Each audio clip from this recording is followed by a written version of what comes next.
Josh Betar for From the Stands here at UFC 305 Fight Week, joined alongside UFC Flyweight, and some call the uncrowned champion at this point, Steve Erceg, mate. Thank you for the time. Like I said before, it's great to finally meet you in person, mate.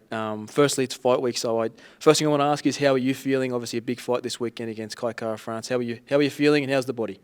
Yeah, body's feeling great. Like, obviously, camp's always hard, so you have little niggles, but this week you train way less, so the energy's high, everything feels strong, healed, and yeah, ready to go.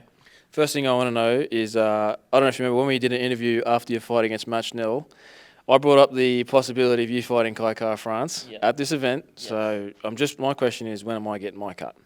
I think Titus is going to sort it. So no, look, it is a great fight, mate.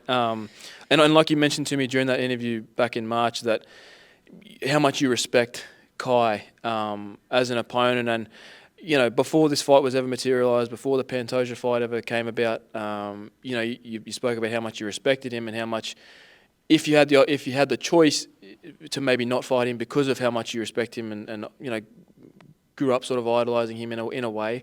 How has that mindset changed and altered at all since this fight was announced? I don't think it really has changed at all. Like, I still think he's a great fighter. I still recognise that he was somebody I was looking up to coming up. But yeah, I'm a competitor. I'm going to go out there. It doesn't matter if it was my dad, my whatever cousin out there. Once the fight starts, I'm going to make sure I win that fight. And so I'm going to hit him really hard, and we'll see what happens. Now, on the fight with Pantoja, I haven't spoken to you since then, so I wanted to ask, one little zig where you zagged, where you should have zagged. You're sitting here as the flyweight champion now, I guess. How did you digest that internally for the weeks and the couple of months that followed that? And how did that fuel anything during this camp at all? How did that affect you? I try not to think about the what ifs too much, because it's like the big one for people is like, well, if you didn't shoot, you win the fight. It was like, I could have not shot, and then turns out he shot and took me down and won anyway. Yeah. So I try not to think about the possibilities too much. Just I look at what did he do well, or what did he exploit out of me to make it so he could get to the point where that last takedown mattered. And that I've been trying to improve the whole camp, and I'll keep trying to improve. So next time, or first of all, this fight, make sure I get through and put on an emphatic win, and then if I ever get the opportunity again, like, blow him out of the water.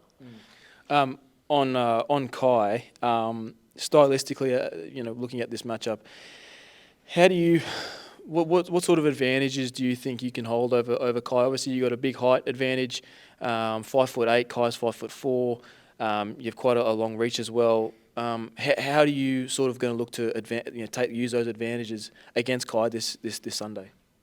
Yeah, obviously he has to cover the distance to come in, so making sure that I'm using my reach. I'm throwing long shots. I'm not just trying to get in the pocket and swing with him. That's not the best way to win this fight. So I'm looking to use my length, use my height, and then mix up my techniques. If he's only worried about my stand-up, he has no reason to respect my grappling, obviously. And if he's thinking about my grappling, then he's not thinking about my hands or my feet or whatever it is. So I need to use everything that I have in my arsenal, and I think that's the best way, or best route to victory.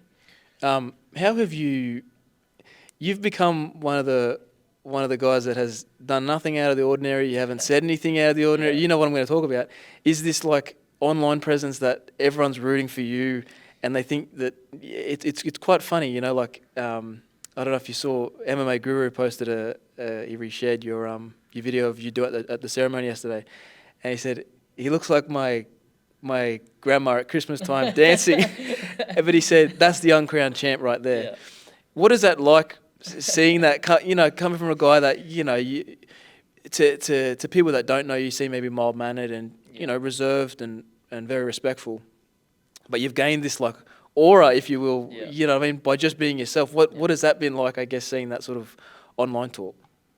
Yeah, it's honestly hilarious. I don't know how it started. I don't know where it's going to go from here, but yeah, the fact that people seem to be gelling with whatever I'm putting out there, whether it's like complete lameness or whatever, I don't know. But I'm happy to have a laugh myself, and the fact that people are paying attention is gratifying.